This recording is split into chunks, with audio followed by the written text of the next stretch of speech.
Shaɗan rajin bismillahir rahmanir rahim. Kamar yadda kai magana kai tambaya cewa mun yi taro a Faskari. Gaskiya ne mun yi taro karkashin jagorancin sadaukin Hausa mai girma Alhaji Hamisu Sule Faskari, wanda ya ɗauki ɗawainiya ta ba da tallafin kuɗi fiye da naira miliyan 50 domin a yi addu'a a kuma yi ma gwamnatin Malam Dikko Umar da fatan alheri. Taron ba siyasa ba ce sallah,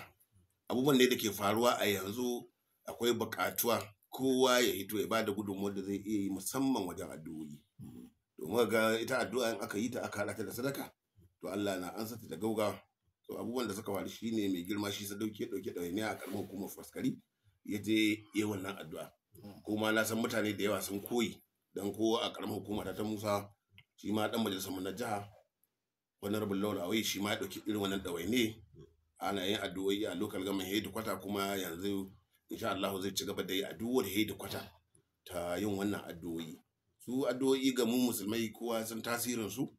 kuma ya san kamar remace tana tasowa a hankali kuma za ta kiyaye waɗannan al'amura. Ya sanya shi sadauki ya bada wannan kuɗaɗe sadaka, kuma duk inda aka je in baya ma ga taro an ce akwai magana siyasa ciki, kuma siyasa ta kawo ba a ma dage ba a ce ai magana siyasa ko magana wata takara. A magana ce ta a samu addu'a kuma a roƙi Allah ya ba mai girma gwamna lafiya ya dawo kuma ya ci gaba da hulɗoɗin shi na yadda aka saba. Wannan shine tasirin abin da aka yi. Sai dai da yake in aka ce taro irin wannan kuma ga mutane yan maganganun na siyasa kila yan kaji su, wannan shine suka dan biyo baya, amma dai tasirin abin shine wannan addu'o'i. Kamar ga yan maganganun da suka biyo baya, kamar da kace an dan tabo ka ce ba taron siyasa ne ba, amma dai ba ta yiwa ba sa siyasa ba. Ka yi taɓo irin magana da wato maganganun tahiya hutun mai girma gwamna, haka na cewa inda ba PhD kamar suke mulkin jiha ba to da yanzu da ba a san inda ake ba. Me kake ni da wannan?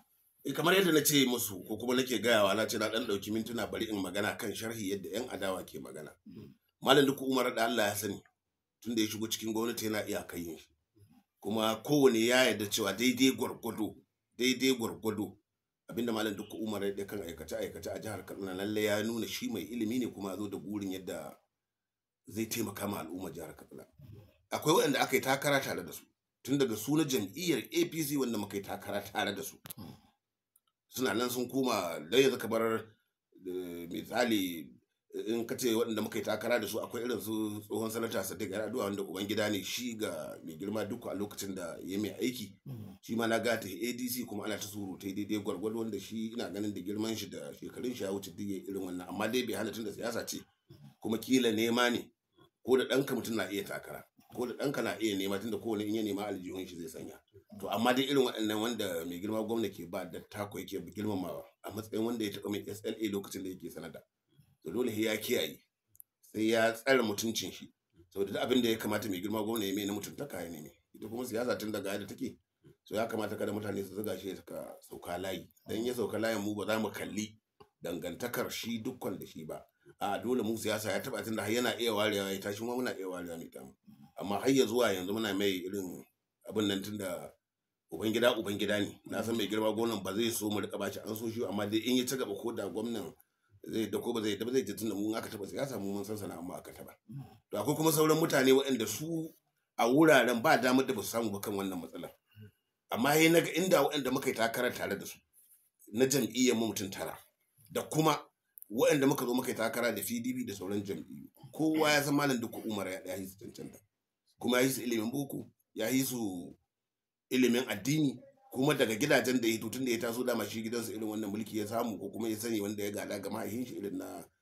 mai unguwa, ko daga mai unguwa ko magajin gari ko wane ne dai gidansu dama duk sha'anin mulki ne na mutane. Saboda haka nan kuma ga karatun boko ga na addini, kuma kowa ya yarda cewa duk kuna da cancani kan al'amura na kowane irin rayuwa, ko menene ka san duk kuna da cancani kan irin wannan. To sai kaga irin wannan jiha da ta dagule,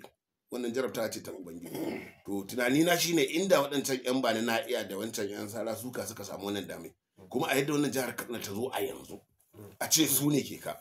to shine ne tunanin kai na lalle ba mu san inda jihar Kaduna a lokacin za ta koma ba. In shi mai ilimi mai wannan abin da na bada labari ta yi mai irin wannan,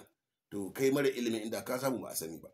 Ko hauka wannan hauka na tuburan marharan, za a ga hauka na mai ilimi daban yake da na jahili. Shi hauka na mai ilimi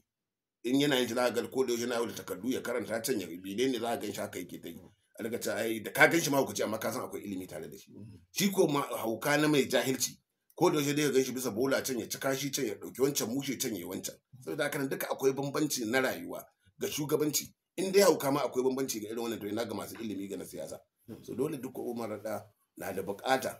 a yaba mashi kan irin abubuwan da yake ma jihar Katsina wannan yan ajizanci na dan adam kuma wannan dole rayuwa ce mu kama ba mu kallon laihin mu mabiyan kullun laihin shugabannin mu kike kallo wani laihin da gare mu yake mu mabiyan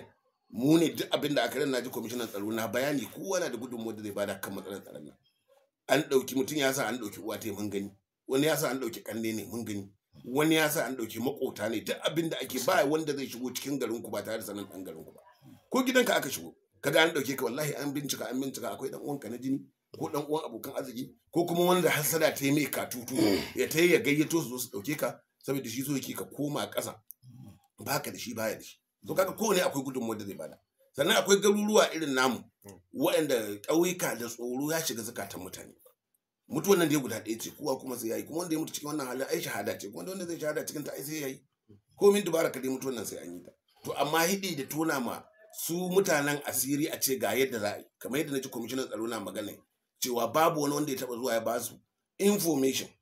na cewa gashi ya zo ya taimaka a ce an yi sunan shi ko kuma an gano irin wannan to amma su mutanenmu na ƙauye suna da tsoro saboda su zo su ce wani na cikin wannan hidima wani na cikin wannan hidima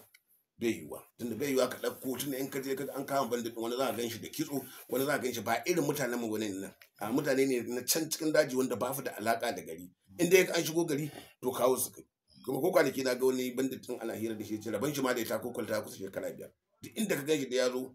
zuwa yayi ta'adi a mai da shi cikin dajin nan ya zauna su ma rayuwar da suke a cikin dajin ba wata rayuwa ba ce mai daɗi ko ka samu kuɗin ka koma dajin ka zauna menene to wannan addu'o'i da aka baza a jihar Katsina ana yi ai ma gwamna ai ma su shugabanni kuma mi makan tunda in gwamna ya samu lafiya ya samu sauki ya kai ka samu saukin to in ka ce kai ni ban ma yin addu'a ko menene to kai ni ba kai ma kanka ba amma duk lokacin da aka ce an yi ma gwamna addu'o'i to kanka kai ma kuma ka samu dama na yadda zaka tsarkake al'amura amma mu mun tabbatar mu da ke jam'iyyar APC lalle mai girma malam Dikko Umar da yana iyaka kokarin shi mu dai muka hito inda matsalar nan take ta tsoro ta sha kai tun daga matazu zuwa sabo kullum babu rana amma dai mutane na gamsuwa da matakan da ake dauka amma dai yanzu ne muka dage kuma ƙara koma ga Allah ko muke roƙon Allah ya ƙara ba mu sauki ya za ka kwatanta shi kokarin gwamna malam Dikko Umar da wajen fuskanta matsalar tsaro tun da ya hau da kuma masu zargin cewar har yanzu gwamnati ba ta komai ba a duk ko yan jam'iyyar adawa Alhaji Ali ba wanda zai ce wai gwamnati ba ta ba a nan jihar Katsina aka zo aka kaddamar da mashina da motoci Hilux aka dauki NC wucin nan daga cikin NC wucin nan ko a fuskar na hidi akalla ya zuwa yanzu cikin mutanen da aka dauka akwai kusan mutum 100 da wani abu wanda sun rasa ransu suna da iyalai suna da yan uwa kuma an dauko su ne don su kare garuruwan su bindiga ko yanzu aka ce akwai wai ka hidi daidai wanda aka saya ko albarusai ko menene dan a yakin wannan abu wallahi ko wane ne ko shi kwamishinan tsaron hidi yakin tata shekara 2 a karamin al'amari bane an taba tsaye da budget gaba ɗaya na watanni wajen nawa aka ce duk matsalar tsaro za a tunkara kuma a lokacin jihar Katsina kowa na murna kowa na watan alheri